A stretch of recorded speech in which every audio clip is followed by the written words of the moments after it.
इसलिए आएंगे नहीं, इसलिए कौन नहीं जानता है। विद्युत संसारा, सारा संसार जानता है कि आप कितने क्षमावान हैं, कितने शीलवान हैं। हेलो कहवा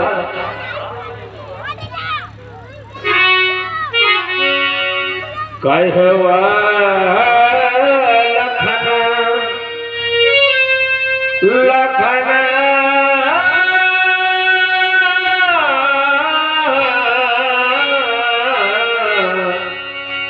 कहवा लखन मुनीशील तुम्हारा को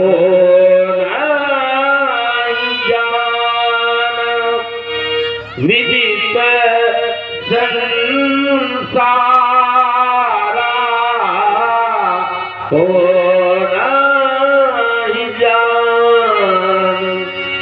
नहीं जान। कौन नहीं जानता है? सारा संसार जानता है कि आप कितने क्षमावान हैं, कितने शीलवान हैं। आपका शील मुझे स्मरण आ रहा है, आज का नहीं, अतीत का। और कितने अतीत का, कितने समय पूर्व का, तो हमारे गुरुजी ने मुझे बताया था, जो मेरी जानकारी में है। माता पिता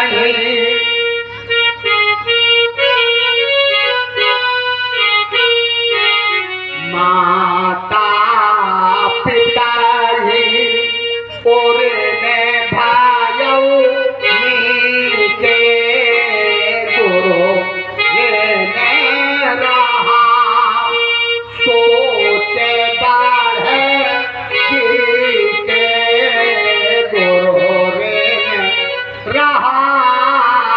पिताजी की आज्ञा का पालन किया, माता जी का शिरोच्छेदन किया। ऐसा भी कोई है कि जो माता जी को मारे, लेकिन इन्होंने मारा। क्यों मारा? क्योंकि पिताजी की आज्ञा थी। रामो संचोदिता पित्रा भ्रातरन मात्रा सहावधि प्रभावज्ञे मुने सम्यक समादेश तपस्या। पिताजी की आज्ञा से अपनी माता और अपने भाइयों का वध कर दिया। पिताजी प्रसन्न हो गए, कहा वरदान मांगो। तो उन्होंने कहा बब्रे हतानाम रामो जीवितम।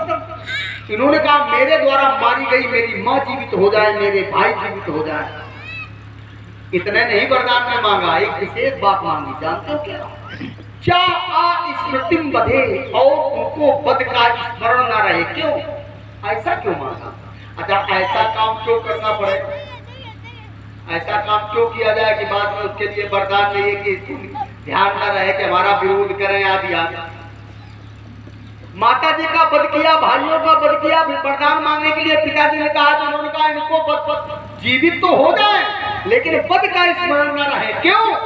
क्योंकि अगर वध का स्मरण बना रहेगा तो माता और पुत्र के प्रति जो स्नेह होता है वो स्नेह समाप्त हो जाएगा। भाइयों का जो पवित्र प्रेम होता है वो पवित्र प्रेम समाप्त हो जाएगा। क्योंकि भाइयों में कैसा प्रेम होता है? प्रीति परस्पर पावन, पवित्र प्रेम होता है। इसलिए इन्होंने वरदान में कहा कि वध का स्मरण न रहे। उरण हो गए, एक ऋण बचा है, वो है गुरुऋण, जिसका सोच मुझे है। और सोच केवल वाणी तक नहीं है, कहां तक है? सोचनो हमारे माथे का हाथ चल गयो प्याज बाहु चल गयो। वो जो आपके ऊपर है, ऐसा जान पड़ता है कि मेरे मस्तक पर चढ़ा हुआ है। समय अधिक व्यतीत हो चुका है, ब्याज बहुत बढ़ गया है। और जब ब्याज बढ़ जाए और फिर ब्राह्मण देवता के ऊपर, तो क्षत्रियों का ये धर्म है कि ब्राह्मणों का सहयोग करें। तो सहयोग रूप में मैंने एक उपाय ढूंढा है कि इनके ऊपर ऋण न रहे, ये ऋण से उर्ण हो जाए। उपाय मैंने क्या ढूंढा है? अब व्यवहारिया बोली तो न देव मैं। अब आप बुला ले, व्यवहारिया रूप में भगवान शंकर को न बुला सकते। कोई समस्या है तो भगवान शंकर के अनेक रूप हैं। कोई युग कहता है, कोई ब्रह्म कहता है, कोई वेदों का स्वरूप कहता है, कोई विश्वास कहता है, कोई गुरु रूप में मानता है। लेकिन मैं प्रमुख रूप से दो रूप में ले रहा हूँ, गुरु रूप और विश्वास रूप। गुरु रूप में चाहे तो ब्राह्मणों को बुला लें। क्यों? क्योंकि अग्नि गुरु दुजाति नाम वर्णा नाम ब्राह्मणों गुरु। सभी वर्णों का गुरु होता है ब्राह्मण। ब्राह्मणों का गुरु कौन? अग्नि गुरु दुजाति नाम अग्नि।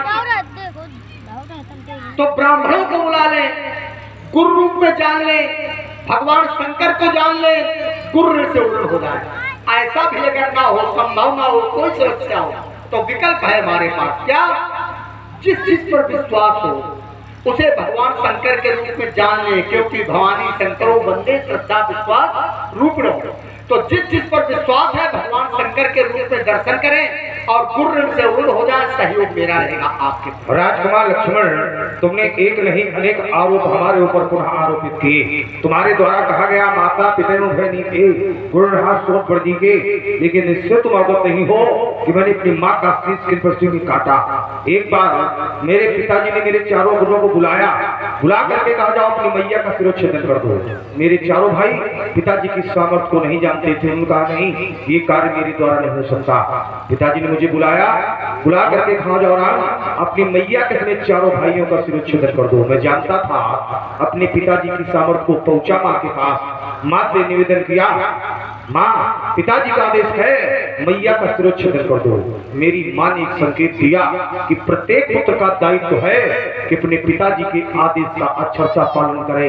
मैंने कहा माँ आप धन्य है, आपकी ममता धन्य है। यद्यपि मैं जानता हूँ कि माँ का पद पिता के पद से 1000 गुना बड़ा होता है। माता पिता ये दोनों लोग एक स्थान पर हो तो हमें पहले माता जी को प्रणाम करना है, बाद में पिताजी को प्रणाम करना है। भवानी शंकरो वंदे, पहले भवानी वंदे, बाद में शंकर वंदे।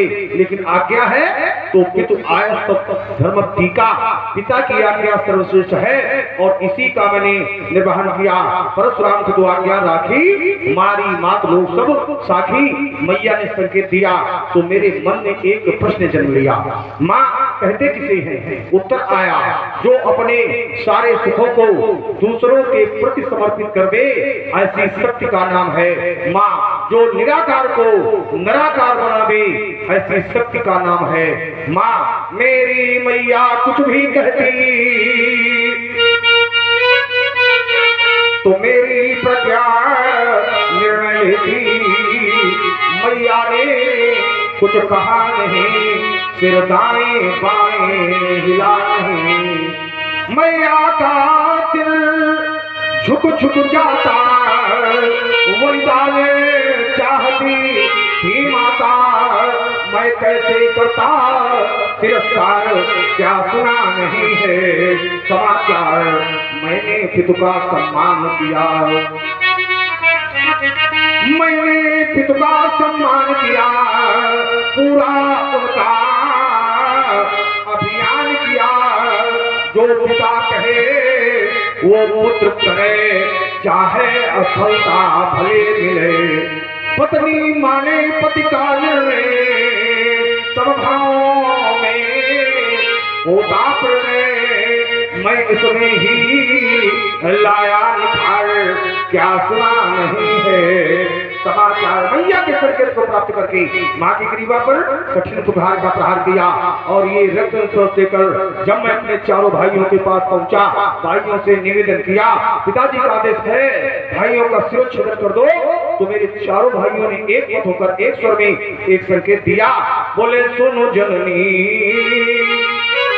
स्वयं सुत पर भागी, जो पितुमात वचन अनुरागी। वही पुत्र बड़ा भाग्यवान है जो अपने माता पिता के वचनों पर अनुराग रखता है। इस प्रकार के संकेत को प्राप्त करके क्रमशः उनके कलकल को काट कर पहुंचा पिताजी के पास। पिताजी से निवेदन किया, पिताजी आपके आदेश का पालन हो गया है। पिताजी ने कहा मैं अत्यंत प्रसन्न हूँ वरम वही वरदान मांग लो। मैंने कहा कि आपको तो पसंद है कि मुझे ये वरदान दे कि मेरी माता जिसमें चारों भाई जीवित हो जाएं, उन्हें स्मरण रहे, उन्हें याद न रहे कि मुझे परशुराम ने कभी मारा है।